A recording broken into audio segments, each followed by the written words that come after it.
Especially since 3 months earlier, he claimed Rhonda had demanded he buy life insurance. She was adamant about it. I said, why do you want this life insurance? She goes, because I want to leave our daughter something. Stephen and Rhonda had each taken out a $1 million policy on the other.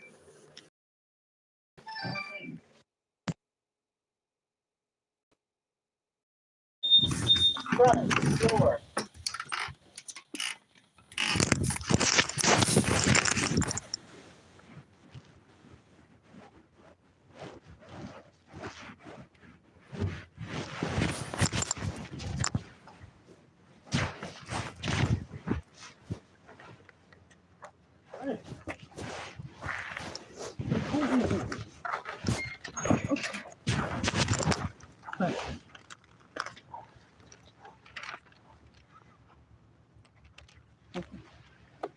Connect. Thank you.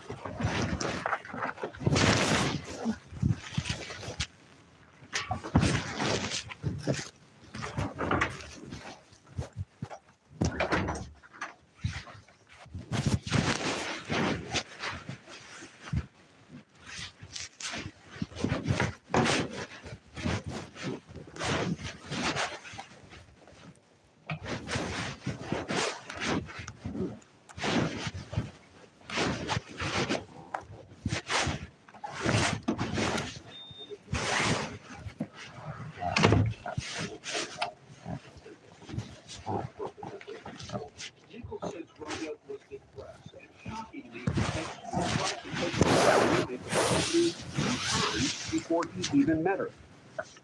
She's never attempted suicide.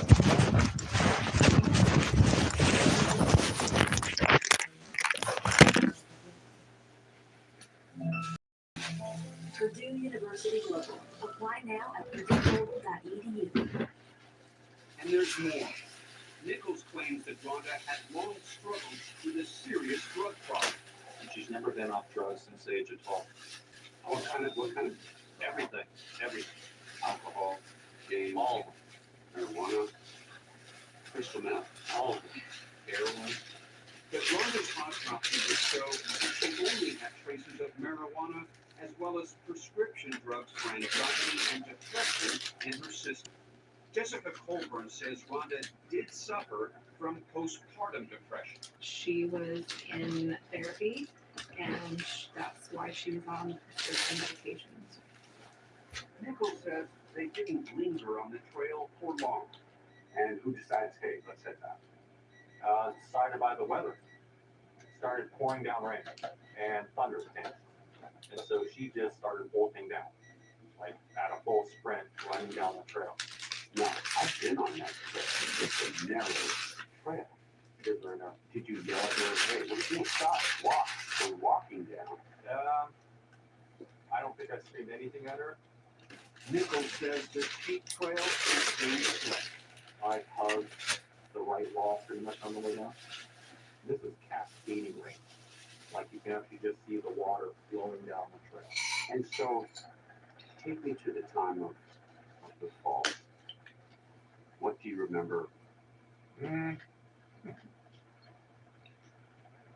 That part I'm not going to take you through because she did fall off. And I can say I had absolutely nothing to do, either directly or indirectly, with her falling off. So what Nichols seems to be suggesting in 48 hours is that Rhonda may have chosen to go off that cliff. Did she tumble forward? What did you see? Next question. Was it a large skid mark on the path where she had slipped and went off? No, it's just a footprint. Just a footprint. Mm-hmm. See, look at me. What you're saying is she jumped. She was going down at almost a run pace. There's a single footprint, you're telling me, at the edge of the cliff, and she goes over. That's a jump.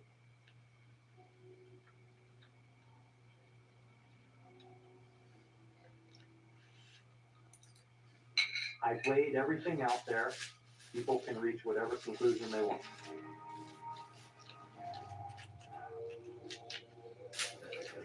See how prosecutors believe Rhonda fell to her death on Facebook at 48 hours.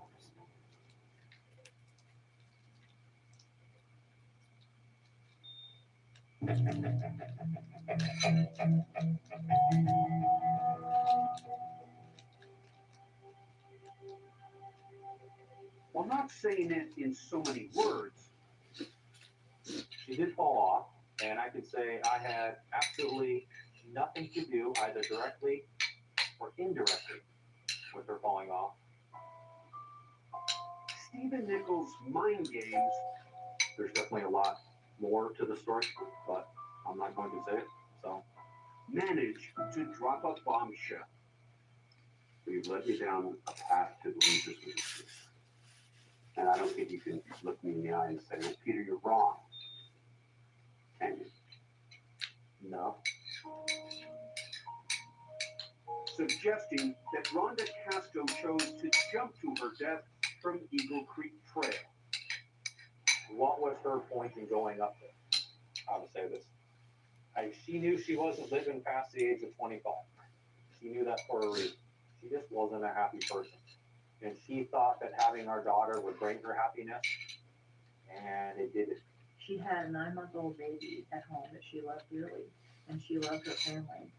So that's just another one who drives because he loves himself. After Rhonda went off the trail, Stephen says he hiked down with Ravine. What'd you do when you got to her? Well, I held her. Her hand in my ear. With no cell service to call for help.